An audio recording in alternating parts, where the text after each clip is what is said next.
Hey nerds, I'm back with another review and breakdown of Only Murders in the Building. Episode 5, entitled Adaptation, continues the show's tradition this season of naming each episode after a famous movie. And this time, it's the 2002 Spike Jonze film. Does this episode crack the case wide open? Let's dive into it right now.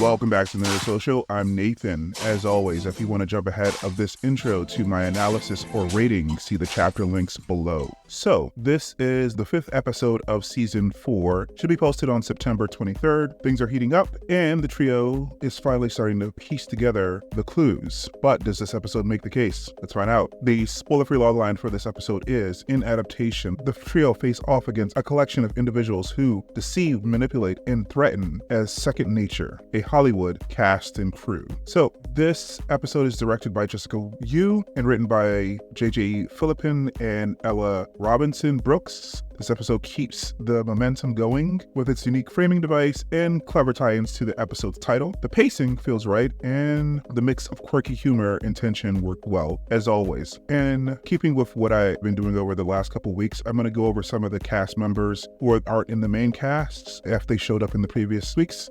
So Catherine Cohen is playing Trina Brothers, the eccentric co-director on the production. She is known for Lovebirds and What We Do in the Shadows. Sienna Weber plays Tawny Brothers, the other eccentric director in the director duo. Jin Ha plays Marshall, the writer of the movie. He is known for Devs and Love Life. Paul Rudd came back last week as Glenn Stubbins. He was the stand-in for the character he played last year, Gilroy. He is known for Ant-Man and Clueless. Molly Shannon, as I mentioned previously, plays Bev Mellon, the hilarious Paramount producer who brings both comedy and confusion to the episode. She is known for Saturday Night Live and Superstar. Finally, Teddy Kaluka plays Lester, the doorman for the Arconia. All right, let's get into the analysis of this episode.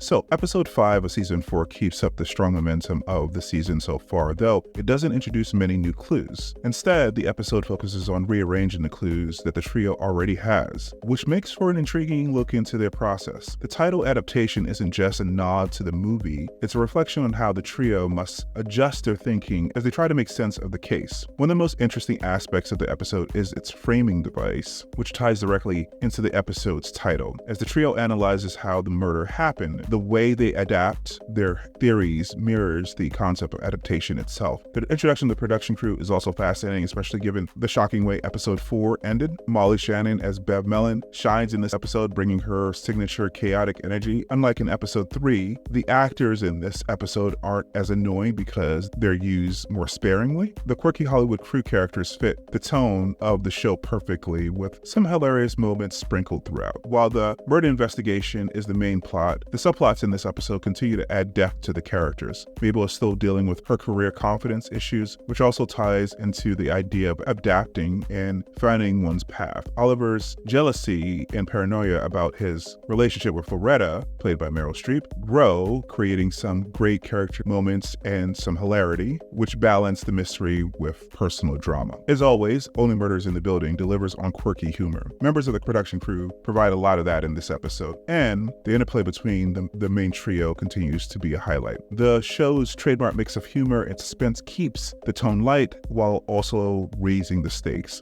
As I said, this episode doesn't reveal many new clues, but it's all about putting existing clues together in new ways. The pacing feels deliberate, giving us just enough to stay engaged while teasing more revelations in the upcoming episode. The ending of episode 4 left us wanting more, and episode 5 continues that trend. In my final analysis, Only Murders in the Building, season 4 episode 5 earns a solid road trip or an 8 on our rating, and if you're unfamiliar with our rating system, it's below. It's another fun, well-crafted episode that balances humor, mystery, and character development. While it doesn't introduce many new clues, the way the trio adapts their theories and processes the case makes for an engaging watch. If you've been following along this season, episode 5 keeps the momentum going and leaves you excited for the next. So, have you been watching Only Murders in the Building season 4?